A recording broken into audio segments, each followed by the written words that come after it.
3 साल पहले एक बच्चे के फादर मेरे पास आए। रिजल्ट का दिन था और बच्चा क्वालिफाई नहीं हुआ था। उन्होंने बड़ी भारी मन से ये कहा कि सर हम तो बर्बाद हो गए। उस टाइम मैं उनसे कह नहीं पाया कि जो बच्चा यहाँ रहा कोटा में और उसने इतनी मेहनत करी, इतनी तैयारी करी, तैयारी करते करते गिरा, गिर के फिर उठा, वो बच्चा बर्बाद नहीं हुआ। इसी बात का जवाब आज मैं आप लोगों को देने आया हूँ। मेरा नाम अनु गुप्ता है और मैं पिछले 20 साल से कोटा में IIT JEE की कोचिंग दे रहा हूँ और फिजिक्स पढ़ाता हूँ। कई सारे सवाल हैं जो बच्चे अक्सर DM करते हैं या चैट में पूछते हैं या क्लास के बाद आके अकेले में पूछते हैं। आज मैं उन सभी सवालों के जवाब जितना ऑनेस्टली हो सकता है, बिना किसी फ्लफ के और बिना किसी प्रोपेगेंडा के आपको देने आया हूँ। तो शुरू करते हैं।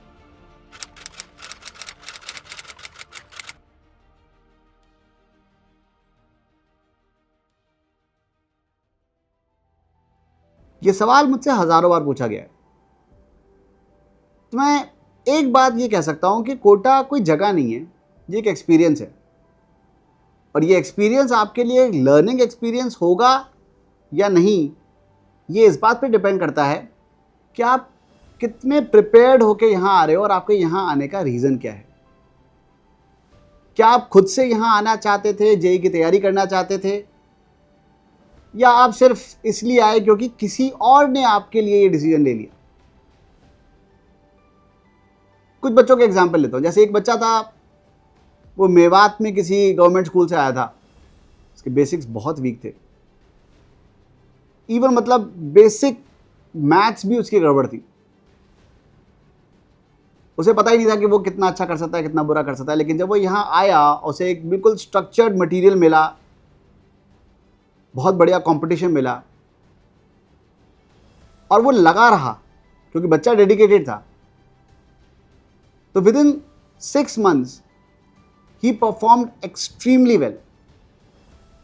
मतलब he was within the top rankers जो यहां रहते हैं। क्या किया कोटा ने? कोटा ने सिर्फ उसे एक मिरर दिखाया, एक ऐसा मिरर जो एक्चुअली उसके शहर में अवेलेबल ही नहीं था। वो कंपटीशन, वो मटेरियल, वो प्रेशर, ये सारी चीज़ें वहाँ थी नहीं। और इनको देखते हुए उसे समझ में आया कि नहीं, वो मच अबव एवरेज है। एक और लड़की थी, वो दिल्ली से थी और उसने पूरी फॉर्मल कोचिंग ले रखी थी 11th-12th में, बट समहाउ उसका सिलेक्शन नहीं हुआ था। वो यहाँ आई, 1 साल यहाँ तैयारी करी as a dropper and she cleared JEE with a rank of 452, which is of course an exceptional result। बहुत ही बढ़िया रिजल्ट है ये। क्या दिया कोटा ने? वो बच्ची तो पहले से पढ़ी हुई थी, तो पहले उसका सिलेक्शन क्यों नहीं हुआ, अब क्यों हो गया? अगेन एनवायरमेंट, सारा मटेरियल, फोकस तैयारी, कंपटीशन, स्ट्रक्चर्ड टेस्ट्स, उसका जो स्टिमुलेशन होता है, बहुत ही बढ़िया एनवायरनमेंट उसको मिला। और जो बच्ची सेलेक्ट नहीं हुई थी पिछले साल, वो अगले साल 452 रैंक लेकर आई। It's a great achievement. एक और बच्चा था, उसके बारे में भूलना मुश्किल है मेरे लिए क्योंकि ऐसे बहुत सारे बच्चे होते हैं। ये भी बहुत सिंसियरली यहाँ आया था, वो पढ़ना चाहता था, बहुत अच्छे से तैयारी करना चाहता था, लेकिन उसकी एक ही दिक्कत थी, वो ये थी कि वो एक्टिव तैयारी नहीं करना चाह रहा था। वो सिर्फ ये करना चाह रहा था कि ठीक है, मैं सिर्फ देख देख के पढ़ूंगा, सारे क्वेश्चंस के सॉल्यूशन जान लूंगा, सारे क्वेश्चन पढ़ लूंगा। हाँ, खुद से सॉल्व नहीं करता था। इसकी वजह से उसकी लॉजिकल अंडरस्टैंडिंग जो थी वो डेवलप नहीं हो पाई, क्योंकि एडवांस में JEE एडवांस के अंदर जो क्वेश्चंस आते हैं वो अक्सर अनसीन क्वेश्चंस होते हैं। अनसीन क्वेश्चन उसने बहुत कम सॉल्व किए थे। उसने ज़्यादातर क्वेश्चंस सिर्फ जो मॉड्यूल में हैं वो देखे और लिख दिए। इसमें कोटा का फॉल्ट तो नहीं था, मतलब कोटा ने डोर तो खोला था, अब वो घुसा ही नहीं तो क्या कर सकते हैं। तो एनवायरमेंट सिर्फ एक कैटलिस्ट का काम करता है, एनर्जी तो आपके अंदर से ही आनी चाहिए। तो सही क्वेश्चन ये नहीं है कि कोटा वर्थ है कि नहीं, मेरे हिसाब से सही क्वेश्चन ये होना चाहिए कि आप कोटा क्यों आ रहे हैं और आप इस एनवायरनमेंट का सही तरीके से फायदा उठा पाएंगे या नहीं, और अगर उठा पाएंगे तो कैसे उठाना है।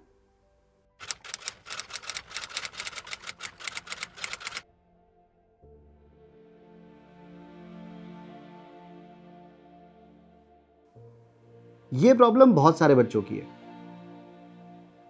कि वो यहां स्ट्रगल करते हैं, परफॉर्म नहीं कर पाते, मार्क्स खराब आते हैं।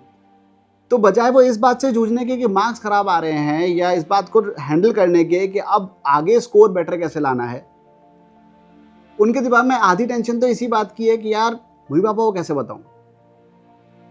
उसके लिए तुम्हें गिल्ट फील होती है कि यार नहीं यार, मतलब उन्होंने इतना कुछ किया हमारे लिए। और ये बात सही है, बहुत सारे पेरेंट्स फाइनेंशियल, इमोशनल, कई सारी समस्याओं को झेलने के बाद तुम्हें यहाँ भेजते हैं। उनके दिमाग में क्या चल रहा है? उनके दिमाग में चल रहा है ना कि यार बच्चा इतनी दूर गया है, वो सही है या नहीं है, वो ठीक तो है। और जब ये बात अगर तुम्हारे दिमाग में आ रही है कि इसका एक मतलब है कि यू केयर, तुम्हें उनकी चिंता है, उन्हें तो है ही, तुम्हें भी उनकी चिंता है, दैट्स अ गुड थिंग। पर सवाल ये है कि इस गिल्ट के चलते तुम एक बेटर स्टूडेंट बन रहे हो या तुम्हारी परफॉर्मेंस में एक हर्डल जनरेट हो रही है। मोस्टली ये एक प्रॉब्लम है, और इस प्रॉब्लम को ठीक करने का तरीका क्या है कि इस गिल्ट से छुटकारा पाना है। वो कैसे पाओगे? सीधे से फोन उठाओ, मम्मी या पापा को फोन करो और उनसे बोलो कि मम्मी इस बार मेरे मार्क्स कम आए, मैं जानता हूं कि आपको खराब लगेगा, लेकिन ट्रस्ट मी, मैं अपनी बेस्ट कोशिश कर रहा हूं और मुझे अपनी गलतियां समझ में आ रही हैं, मैंने पेपर्स एनालाइज किए हैं और नेक्स्ट टेस्ट के अंदर या आने वाले कुछ दिनों में मैं डेफिनेटली यहां से इंप्रूव करूंगा। अगर ये बात तुमने उनसे दिल से बोली ना, तो जेई तो तुम जब क्लियर करोगे तब करोगे, they will be proud of you at that very moment. क्योंकि जाकिर खान ने कहा था ना कि माँ बाप हमारी इच्छाओं के खिलाफ नहीं होते, वो सिर्फ हमें दुखी नहीं देखना चाहते।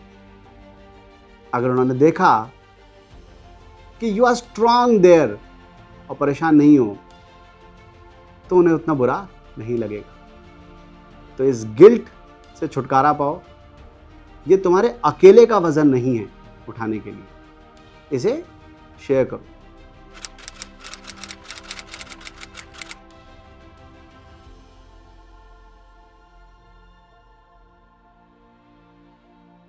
वैसे तो कोई एवरेज बच्चा और टॉपर बच्चा होता नहीं है, दिमाग सबके पास बराबर है, थोड़ा बहुत आईक्यू का फर्क हो सकता है, लेकिन टैलेंट आपको जहां तक ले जाएगा, डिसिप्लिन आपको उससे कहीं आगे तक ले जा सकता है।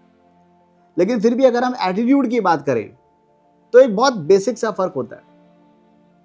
जनरली अगर जब बच्चे क्वेश्चन सॉल्व करते हैं ना, तो जो क्वेश्चन सॉल्व होते हैं तो उनको खुशी होती है कि यस ये भी हो गया, ये भी हो गया, ये भी हो गया, और जो क्वेश्चन नहीं होता उसको यार ये तो क्वेश्चन नहीं हुआ, they get a little annoyed कि यार क्वेश्चन सॉल्व नहीं हो रहा। ये जनरल जो एवरेज बच्चे हैं उनके साथ। टॉपर बच्चे के साथ जो मैंने देखा है, जो अच्छे बच्चे जो जिनको मैंने पढ़ाया है, जिनकी टॉप रैंक्स आई हैं, उनके साथ अक्सर मैंने ये देखा है कि जो क्वेश्चन हो गया वो तो हो गया, वो तो नॉर्मल सी बात है। लेकिन जो क्वेश्चन नहीं हुआ उसको देख के वो अनॉय होने की जगह उल्टा और खुश हो जाते हैं कि अरे वाह, ये आया सवाल जो मुझे चैलेंज थ्रो कर रहा है, यही है वो सवाल जो मुझे कुछ सिखा के जाएगा। जो क्वेश्चन आपसे पहली बार में हो गया वो तो आपको आता ही था ना, तो that was basically a waste of time, या बस एक ये मान लो कि एक ठप्पा लग गया कि हाँ ये तो आता था, अभी भी आता है। लेकिन जो क्वेश्चन आपसे सॉल्व नहीं हो रहा है, वो क्वेश्चन आपके लिए एक लर्निंग अपॉर्चुनिटी है और उसे छोड़ना नहीं है। उसे 10 मिनट, 15 मिनट, आधा घंटा, जितना टाइम लगे उतना लगाना है, ताकि वो क्वेश्चन अगर सॉल्व हो जाए तो बहुत ही अच्छा, लेकिन अगर नहीं भी हो 15-20 मिनट आधा घंटा लगाने के बाद अगर आपको उसका सोल्यूशन ही पता चलेगा और जब आप अंदर से चाह रहे होगे कि यार ये हो क्यों नहीं रहा क्वेश्चन, तब जब उसका सोल्यूशन पता चलेगा तो there is a very high possibility कि वो बात आपको लंबे समय तक याद रहेगी। तो बेसिकली हम ये कह सकते हैं कि एक नॉर्मल बच्चा सिर्फ क्वेश्चन सॉल्व कर रहा है और जो डिफिकल्ट क्वेश्चंस आते हैं वो छोड़ता जा रहा है कि सर से पूछूंगा या कहीं से हिंट्स लेता जा रहा है, लेकिन जो एक टॉपर बच्चा होता है वो उस डिफिकल्ट क्वेश्चन को एक चैलेंज की तरह लेता है और उसके ऊपर टाइम स्पेंड करता है ताकि उसकी लॉजिकल थिंकिंग कैपेबिलिटी बढ़ जाए।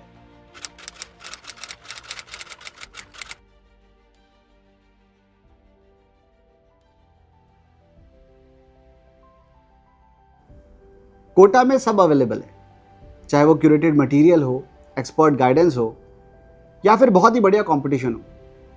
जो एक चीज़ आपको मेंटेन करनी है वो है टाइम।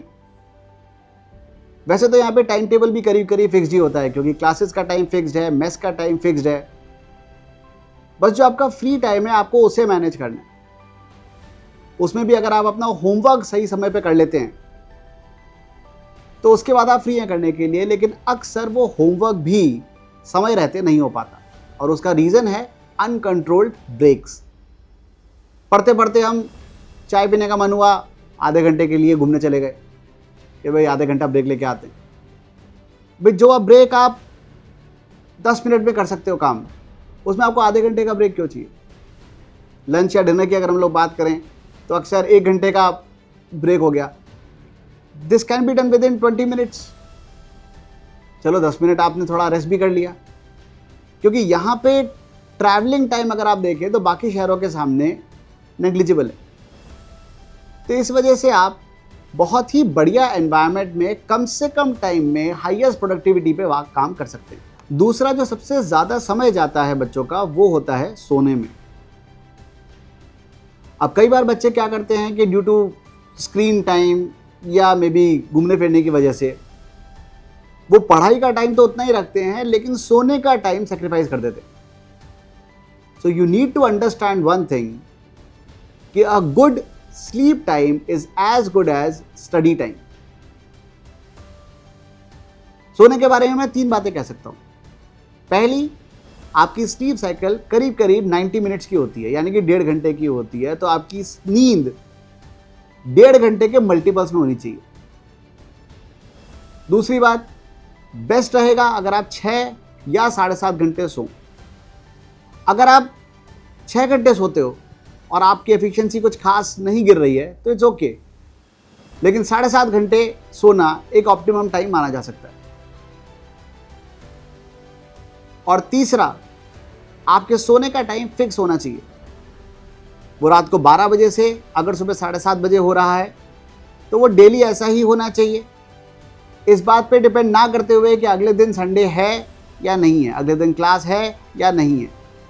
ऐसा नहीं है कि अगले दिन छुट्टी है तो आप रात को 2 बजे सो रहे हो और फिर 9:30 बजे उठ रहे हो। Your sleep time should be fixed. तो अगर आप अच्छे से सोएंगे तो आपकी एफिशिएंसी बढ़ेगी और एफिशिएंसी बढ़ेगी तो आपका टाइम मैनेजमेंट आसानी से होगा, क्योंकि उतने ही टाइम के अंदर आप आपका सारा होमवर्क खत्म कर पाएंगे।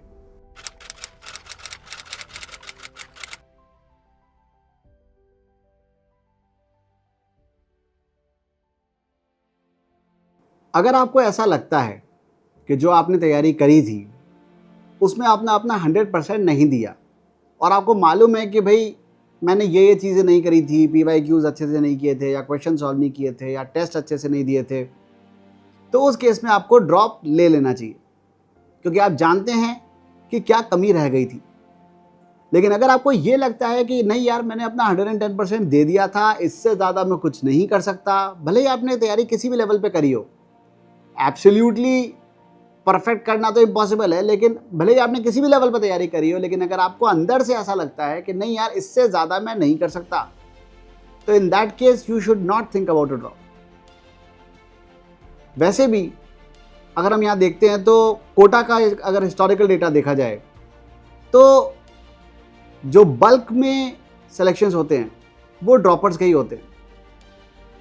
और अगर वैसे देखा जाए तो 5 years down the line, 6 years down the line 1 साल कम या ज़्यादा से कोई खास फर्क पड़ता नहीं है। तो अगर आपके पास ड्रॉप अवेलेबल है और अगर आप चाहते हैं कि नहीं यार मुझे यही करना है और आप जानते हैं कि आईआईटी के लिए ड्रॉप लेकर आप अलग क्या करेंगे, तो उस केस में you should take a drop.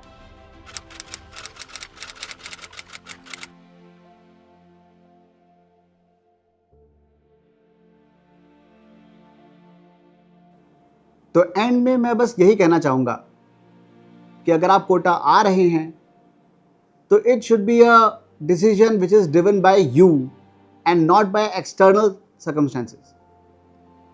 जब आप यहाँ आएंगे तो आपको बहुत सारी प्रॉब्लम्स फेस करनी पड़ सकती हैं, गिल्ट फेस करनी पड़ेगी, टाइम मैनेजमेंट नहीं होगा और बहुत सारे क्वेश्चंस शायद आपसे खुद से सॉल्व ना हो। इन सब बातों के बारे में आज हमने बात करी। अब अगर आप चाहते हैं कि आपके सवाल आज कवर नहीं हो पाए हैं तो आप वो सवाल कमेंट्स में लिख सकते हैं। मैं ये तो नहीं कहता कि मैं कोटा के बारे में सब कुछ जानता हूँ, लेकिन जितना मैं जानता हूँ, जितना मेरा एक्सपीरियंस है, उस हिसाब से मैं अपना जो मत है वो आपके साथ साझा करने की कोशिश करूँगा। तो दोबारा रूबरू होंगे, तब तक के लिए keep doing your best and keep growing.